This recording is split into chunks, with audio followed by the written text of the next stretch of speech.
When Kristaps Porzingis felt a twinge in his left knee on Thursday night at Barclays Center in Brooklyn and walked off the court into the Knicks locker room, the team was sent into a familiar spasm of worry. The health of Porzingis, their 7'3" franchise player, was again up in the air, leaving fans anxious for information. That he was upright and walking around later that evening seemed to be cause for relief. And on Friday, the Knicks would say only that Porzingis' sore knee left him questionable to play on Saturday night against the Oklahoma City Thunder.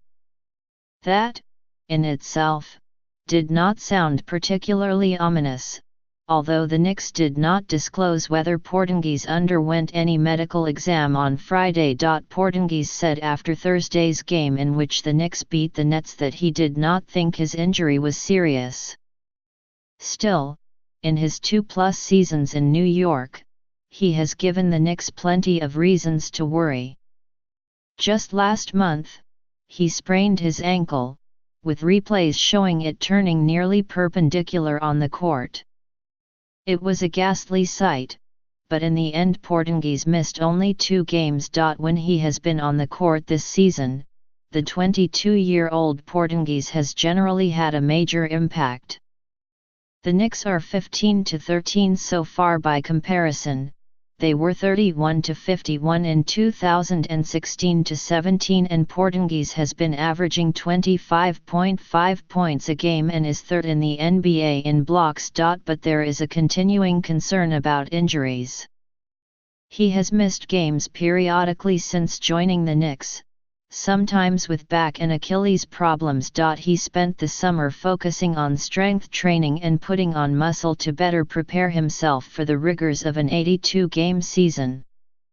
And because this NBA season has fewer back-to-back games on the schedule, the Knicks hope Porzingis will more or less stay upright. It's hard, Porzingis said on Thursday night. I don't want to miss any games at all. Especially this year, every team is super physical with me and trying to play hard defense with me. He then added that he hoped his knee injury was a little thing that happens and that I keep working on my body, strengthen ligaments, and do what I can to avoid these kinds of things. If Porzingis does not play on Saturday, it would deprive the Knicks of a marquee moment.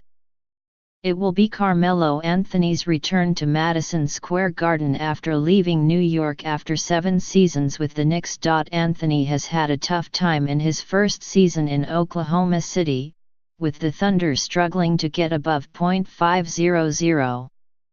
Going into Friday night's game against Philadelphia, Anthony was scoring 17.7 points per game, which would be the lowest figure of his career, while sharing the ball and spotlight with Russell Westbrook and Paul George. The Knicks, meanwhile, don't seem to miss Anthony very much.